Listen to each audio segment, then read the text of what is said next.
The chill wind whipping off Lake Michigan always carried the scent of something forgotten, something lost. Today, it felt colder, sharper, slicing through my threadbare overcoat like a razor. My 70 years sat heavy on my bones, each ache a reminder of the crash, the screech of tires, the shattered glass, and then nothing. Just the vast, echoing silence where Clara used to be. That silence, it birthed the fog in my mind, a soft, swirling mist that sometimes swallowed names, dates, entire conversations. My son, Michael, called it my little problem. His wife, Sarah, just called it old age. I clutched the crumpled flyer in my hand, the glossy paper already softened by my anxious grip. The wedding, I murmured to myself, my voice a dry rustle. It's soon, isn't it? I called Michael 3 times this week, each time the same clipped, impatient tone greeting me. He was busy, he said. So much to do. Planning. Important details. I understood. Weddings were big affairs. The key in the lock felt like a foreign object, cool and metallic against my trembling fingers. My apartment, small and cluttered with ghosts, offered no warmth. I peeled off the coat, tossing it over the back of a worn armchair. The silence pressed in, a familiar weight. I needed to see them, to confirm, to feel useful. I needed to know the date. I dialed Michael's number, my thumb hovering over the green button, a tremor running through me. He picked up on the third ring. "Dad, what is it now?" His voice, even through the phone, had a brittle edge. "Michael, son, the wedding. Have you set a firm date yet? I want to make sure I'm there. I wouldn't miss it for anything. Your mother, she'd want me there." The words tumbled out, a desperate plea to be included. A sigh, long and put upon, hissed through the receiver. "Dad, we already talked about this. It's handled." "Handled? But when? I need to know the date, Michael. I need to arrange my suit. And the gift, of course. The house. I told you about the house." My voice hitched, a sudden fear gripping me. Had I forgotten to tell him about the house? Another sigh, louder this time. "Dad, look. I'm really busy right now. Sarah's here. We're unpacking. From the honeymoon." The world tilted. The phone felt heavy, threatening to slip from my grasp. Honeymoon. My voice was a whisper, a dry leaf skittering across pavement. What honeymoon? A pause. Then, Sarah's voice, sharp and saccharine, sliced through the line. "Oh, bless your heart, Robert. Didn't Michael tell you? We got married yesterday." Before we continue, be part of our growing family by hitting that subscribe button. And here's something fun. Share your name and tell us where you're tuning in from in the comments. We might feature you with a shout out in our next video, because your support truly means the world to us. Now, let's proceed. A little titter followed, like tiny bells chiming a cruel melody. It was a lovely, intimate affair. Just important relatives and close friends, you know. Nothing too grand. My breath caught in my throat. Married. Yesterday. Without me. The room spun, the familiar walls blurring into a watercolor smear. Important relatives.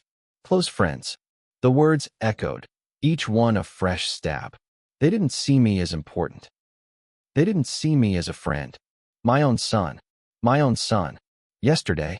I repeated, the word a foreign taste on my tongue. But I was waiting. I was going to call you. I was going to give you the house. The house. The beautiful brownstone in Lincoln Park, 2 stories, a small garden, everything they'd ever dreamed of. I'd spent months finding it, negotiating, pouring my savings into it. A wedding gift. A fresh start for them. A way to make up for all the ways I felt I'd failed Michael since Clara died. Sarah's laugh, a little louder this time, grated against my ears. The house. "Oh, Robert, you always were a dreamer." "That's sweet, though. Really. It's not a dream, Sarah. It's real. I put down the payment. The real estate agent, Mr. Henderson, he has the papers." My voice rose, a desperate plea for them to understand, to acknowledge. Michael's voice cut in, cold and hard. "Dad, just stop. We're busy. We'll call you later." A click. The line went dead. The silence that followed was not the familiar, comforting hush of my apartment. It was a roar, a deafening sound of betrayal. My hands trembled, not from age, but from a cold, furious energy that surged through me. Forgetfulness. Embarrassment. Is that what I was to them? A doddering old man to be swept aside, an inconvenience to their perfect, exclusive wedding? The crumpled flyer slipped from my hand, fluttering to the floor. I stared at it, then at my shaking hands, then at the phone. My eyes landed on the small, framed photo on the mantelpiece. Clara, radiant in her wedding dress, her arm linked with mine. Michael, a tiny, grinning boy, clutching my leg. A tear, hot and stinging, traced a path down my weathered cheek. They had taken more than just a wedding from me. They had taken my last shred of hope that I mattered. No, not anymore. Not today. My fingers, surprisingly steady now, found Mr. Henderson's number in my worn address book. The real estate agent's voice was smooth, professional. Henderson Realty, this is Arthur. How may I help you?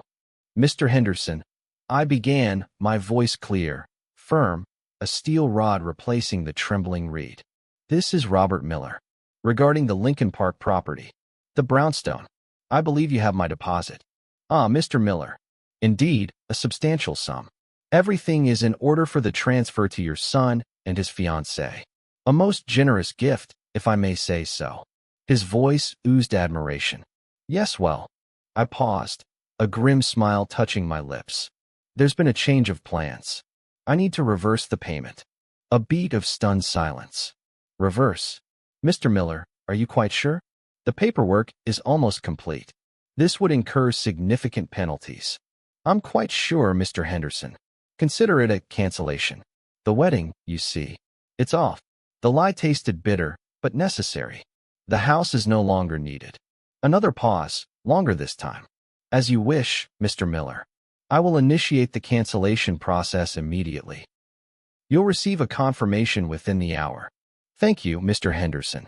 I hung up, the weight of the phone no longer a burden, but a tool.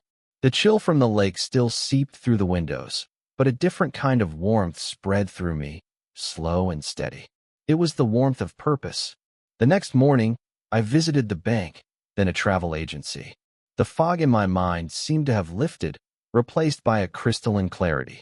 My memory, usually a sieve, held every detail of my plan, sharp and precise. 2 days later, my phone rang. It was Michael. His voice, usually so controlled, was a raw edge of fury. Dad, what the hell did you do? Henderson just called. He said you canceled the house. What kind of sick joke is this? Sick joke, Michael? My voice was calm, almost serene. I was sitting on a park bench, watching children chase pigeons, the sun warm on my face. I thought you said you didn't need it. Sarah said I was a dreamer, remember? But that was just, you know how Sarah is. She was just teasing. His voice climbed higher, a desperate whine. That house was everything. We were going to start our life there. Your life, Michael. Not mine. Not a life that included me, apparently. A pigeon fluttered past, its wings a soft whir. You see, I'm not just a dreamer's son. I'm also a father. And a father expects to be at his son's wedding, especially when he's bought them a house. But you're always forgetting things, Dad. It would have been an embarrassment. Sarah said it would ruin the pictures. You would have mixed up the vows or something. His words, spoken in a rush of panicked frustration, were a confession. A stark, brutal truth. My breath hitched. The sun suddenly felt cold. Ruin the pictures. I see. The images of Clara, of Michael as a boy, flickered behind my eyes. The crash. The endless, gnawing guilt. The fog. It wasn't just forgetfulness. It was a scar, a wound that never truly healed. And my son saw it as an embarrassment. Dad, please. Just tell Henderson to put it back. We need that house. He was begging now. The fury replaced by a desperate plea. Need it, Michael? You needed me yesterday. You needed my presence. My blessing. You needed the man who raised you, who loved you, who stood by you through everything. But I wasn't important enough for that, was I? My voice was low, laced with a bitterness I hadn't known I possessed. Only important relatives and close friends, remember? I believe those were Sarah's exact words. Dad, don't do this. His voice cracked. You can't just take it back. It's our future. Your future, Michael, is exactly what you built it to be. Without me, and without my house. I stood up from the bench, the pigeons scattering with a flurry of wings. I'm taking a trip, Michael. A long one. To places I've always wanted to see. With the money I saved for your house. I'm going to make some new memories. Memories that don't involve being forgotten. Dad, please. He sounded small, lost. I hung up, the connection severed. The phone felt light, liberated. The wind off the lake still carried the scent of something lost. But now, it also carried the scent of freedom. The fog in my mind hadn't vanished entirely, but a path had cleared. A path for me. 3 weeks later, I was in a small, bustling market in Marrakesh, the air thick with spices and the murmur of foreign tongues. My forgetfulness hadn't disappeared, but it felt less like a burden, more like a quirk. I found myself laughing more, talking to strangers, embracing the unpredictable flow of life. I bought a vibrant, hand-woven rug, its colors a riot against the muted tones of my memory. My phone rang. It was an unfamiliar number. I hesitated, then answered. Robert? It's Sarah. Her voice, usually so confident, was thin, reedy. We heard about your trip.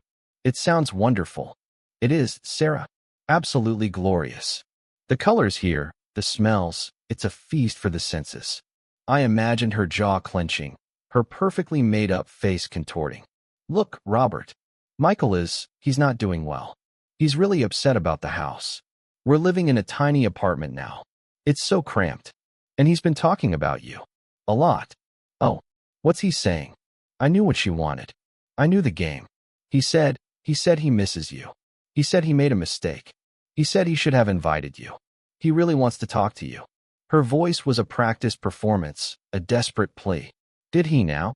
I picked up a small, intricately carved wooden box, turning it over in my hands. Funny, I don't recall him saying any of that when he was telling me how much of an embarrassment I was. A sharp intake of breath. Robert, that's not fair. He was stressed. You know how weddings are. Oh, I do know, Sarah. I'm learning a great deal about them, especially about who gets invited and who doesn't.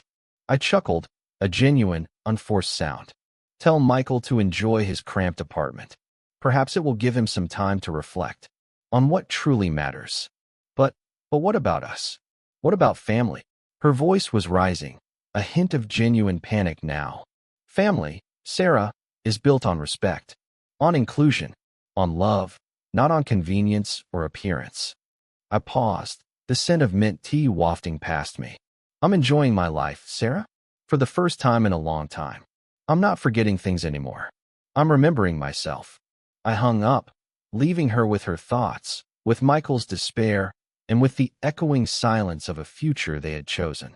The revenge wasn't about malice. It was about a lesson. A painful one, perhaps, but necessary. They had forgotten me.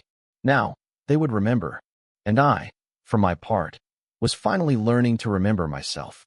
The wind in Marrakesh felt warm, carrying not the scent of loss, but the promise of new beginnings. Thank you so much for watching.